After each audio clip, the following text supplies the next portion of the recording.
ফরজ করা হয়েছে, আমরা আমল করছি আলহামদুলিল্লাহ।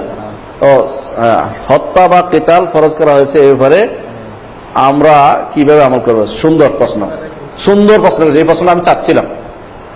ইসলাম দুই ধরনের জিনিস ফরজ করেছে। একজনের জিনিস ফরজ করেছে আপনাকে ব্যক্তি আমল করতে হবে, আরেকজনের জিনিস ফরজ করেছে যদি এটার শর্ত পূরণ হয় তখন আমল করতে হবে। তো ইসলামের যে জিনিসটা ফরজে আইন, যেমন কি সালাত, সিয়াম, এই দুইটা ফরজে আইন। যাকাত ফরজে আইন হবে যদি টাকা থাকে, হজ ফরজে আইন হবে যদি আপনার সামর্থ্য থাকে। এখন আপনি বলেন যে হজ একটা ফরজ, সুতরাং হজটা করতে পারলাম না, আপনি টাকা নাই, এখন বলেন যে আমার তো এটা করতে হবে। এখন আপনি কি করলেন? চুরি চোরটামি করে আপনি হজ করতে গেলেন, আপনি হজ হইতে গেছেন নাকি?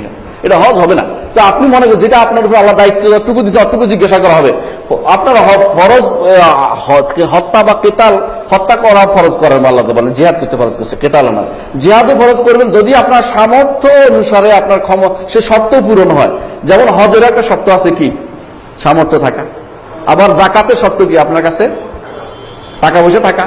ঠিক জিহাদের শর্ত পূরণ না পর্যন্ত জিহাদ ফরজ আপনার উপর হয় না। যার উপর হয়েছে সে করুক। সেনাবাহিনীর জন্য হয়েছে, রাষ্ট্রপ্রধানের জন্য হয়েছে, তারা করেছে। তারা যদি আপনাকে ডাক দেয় তখন যাবেন যে আমার দাও তাহলে অস্ত্র দাও, আমি কিভাবে ট্রেনিং দাও, আমার নিজেরা গোপনে অস্ত্র ট্রেনিং নেবেন, এটা যায় না। আবার এটা শরীর বলেন, এটা তো এটা অ্যাসাসিন গ্রুপের কাজ আছে। এটা কারা হচ্ছে? যারা বাতিনি গ্রুপ করতো, যারা আলামত দুর্গ থেকে যারা কি করতো, এই কাজগুলি শিখিয়ে দিত। এগুলি ইসলামের কাজ নয়। সুতরাং যারা আপনি ঠিক প্রশ্নটাই করেছেন যে এই জাতীয় জিনিস, ইসলামের কিছু নির্দেশ আছে রাষ্ট্রের প্রতি। জিনা ব্যভিচারের শাস্তি প্রয়োগের দায়িত্ব কার? রাষ্ট্রের, আপনার নয়, কখনো নয়। এটা কখনো কোন ইমাম বলেন না সেটা। তাহলে এটা তো একটা ফরজ কাজ, এটা কে পালন করবে? রাষ্ট্রের মাধ্যমে পালিত হবে।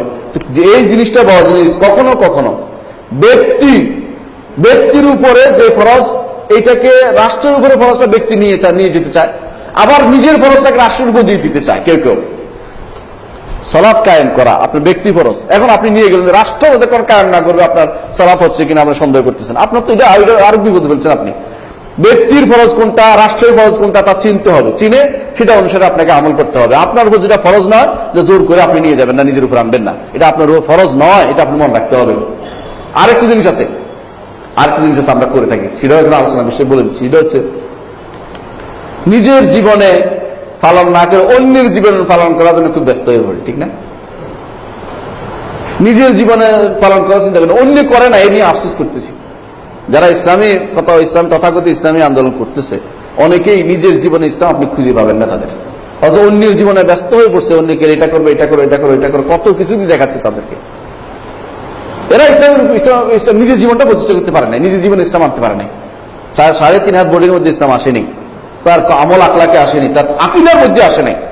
যেটা সম্পর্কে আল্লাহ জিজ্ঞাসা, যেটা সব পার হওয়া যাবে না, এর মধ্যে আসে নাই। আপনি অন্যের জীবনে ইসলামের জন্য আপনি ব্যস্ত হয়ে পড়ছেন, নিজের জীবনটা আগে করেন না, নিজের দায়িত্বটা আগে পালন করেন না, তারপরে অন্য চিন্তা করেন। আল্লাহ তাআলা কোরআনে কারিমে বলেছেন, আলাইকুম আনফুসাকুম লা ইয়াদুররুকুম মান দাল্লা ইযা ইহতাদাইতুম। নিজের জীবনের ইসলাম প্রতিষ্ঠা করার চিন্তা আগে করেন।